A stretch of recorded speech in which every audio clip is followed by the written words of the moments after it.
ของเขาสาธุสาธุนะแม่จันต่อไปแม่อมลาแม่จันแม่เดินเพ่นเขาอะไรแม่กันดาสาธุสาธุแม่นางโอนในร่องกองเขาเส้นกำแพงเจริญปอนใส่สาเจ้าตุลุงฟังอยู่แม่หยังก็แม่จันเจ้าแม่จันเปิดรายงานตัวเราแม่จันฟังแต่เราไล่ไปแล้วไล่ไปแล้วปางงิ้วเนอะเจ้าฟังอยู่กินดีหลายๆเนอะแม่จันปางงิ้วเจ้าก็พวกเจ้าได้เพิ่นฟังได้ปลงวินก็ได้เพิ่นฟังได้ดอกสาธุสาธุแม่จันปางงิ้วเปิ้นตำน้ำพริกโดนเอามาวันนั้นก็เหมาะเจริญปอนครับตามนมัสการครับโอ้พี่ไอเขามาแล้วขอบคุณนะพี่ไอขอแสดงความดีใจขอแสดงความยินดีกับท่านต่อคำเลยนะครับเนี่ยวัดวังพญาแก้วครับแต่นั้นวัดเนี้ยก็วัดวังพญาแก้วครับวังพญาแก้วเนาะครับผมอำเภอยังไงมงลำปางวะเนาะวังเหนือครับผมวังเหนือก็อาจารย์พระครูเปิ้นก็ไล่มาถึงตุลุงแล้วนะแต่ว่าตุลุงได้อ่านเริ่มได้อันดีละไอ้บอกก็ดีละพุกจะได้ประกาศถึงเปิ้นวังพญาวัดวังพญาแก้วเนาะวัดวังพญาแก้วตุลุงตัวตุปีเสาคำ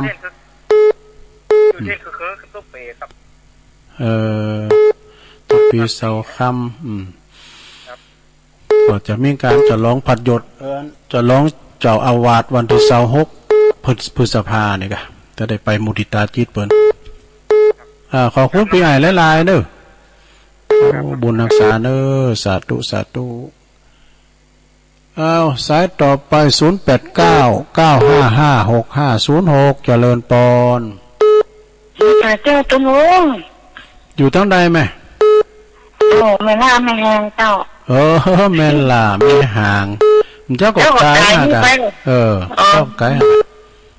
โอ้หัวตุลุงไปเนาะไปด้วยท่านพระครูนั่งรถด้วยกันไปพระครูวิพาทวรคุณก็ไปด้วยกันเอาเปิ้นไปปืดหูปืดตาโมนไปจันเพลงที่บ้านฮะไม่ไรฝากไปแจกออกไปนะไม่ไรเปิ้นฝากซ่องไปหือท่านมหากะมหาเปิ้นก็เอามาหือตุลุงไว้กะเจ้าก็ไปชั้นเพศที่วัดที่บ้านนั้นโยมแม่ของอาจารย์พระครูอภิวัตรของฉันก็หลายแม่จันเขาก็เอาไปแท้ไหมกะเอาถั่วเล่นไปด้วยนี่ถั่วเล่นไปตุลุงก็กัดกับถั่วเล่นนะก็เอาโซกับน้ำแกงว่าไปน้ำแกงน้ำกะทิโอ้โหสงฆ์ขนาดมาโทษติดเนี่ยขนาดตุลุงนะครับขอบคุณนะอยู่ทุกไฟเนอะเจ้าฟังทุกไฟเนาะขอบคุณเวลาเนอะสาธุไว้แสเจ้าฟังทุกไฟฟังกูต้นกูองเนาะ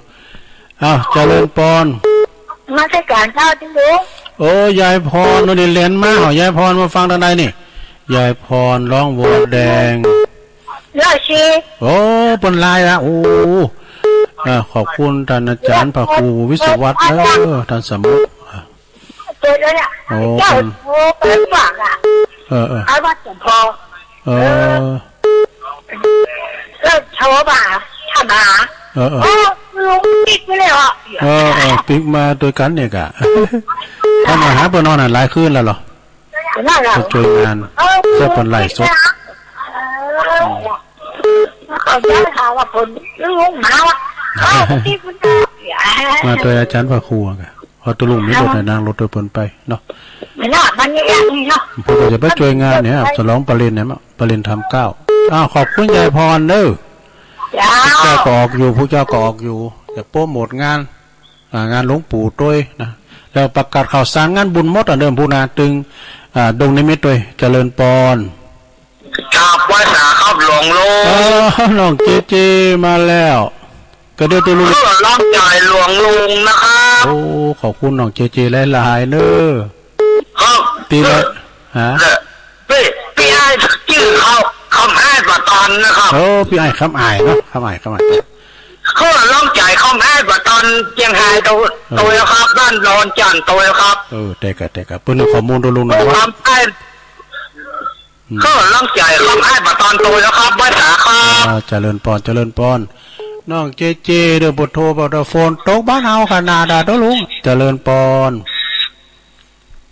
กะไปสาธุแม่น้อยสุขสบายเนาะเจ้าแม่น้อยพักอินเนอร์ดีกะแม่น้อยสุขสบายท่านพระครูบัดสายมูลมาเอวหาแม่เนี่ยเจ้าเพิ่นก็ไปดูท่านพระครูสังวรศิลาภิรักษ์หาแม่ก่อนแล้วเพิ่นก็เลยไปเจ้าเพิ่นก็ไปกันหลายอยู่สถาเพิ่นก็ไปตัวโดปุตฟอร์จูเนอร์กันนี่2 คน 3 คนก็หาตัวลุงไม่แปลจะกล้ามาพอมันเปิดตัวเปิดในรถตัวมีนี่เนาะแม่เพิ่นลงมากำเดียวนะเพิ่นว่าเพิ่นจะไปวัดเจ้าพ่อมาที่การเจ้านางหิมกะหาเนาะนางหิมกะหาก็ขอเป็นกำลังใจให้แม่น้อยเด้อสุขสบายเด้อบุญรักษากำลังใจตัวลุงขอบคุณสาธุเจ้าแม่น้อยสุขสบายเด้อในปดตัวปนฟังเด้อมาลุนบุกเบิกแล้วนี่นะมื้อละแม่น้อยเขาแม่แก้วโอดลางเขาก้าเนี่ยนะวันนี้ปบุญธรรมเนี่ยเต้นเบิ่นหอปบุญธรรมสังคำฟันเจริญพรจ้าพระพุทธเจ้าแม่เลื่อนเนาะจ้าแม่เลื่อนแสนต่อมาแล้ววังเด้อชัดเจนดีเนาะดีกะธรรมะกับมันเด้ธรรมะบรรยายเนาะเจอตอก3 สินนะโบ่ง3พุทธนาปะกันแฮมเนาะขอบคุณนะแม่เฮินเด้อ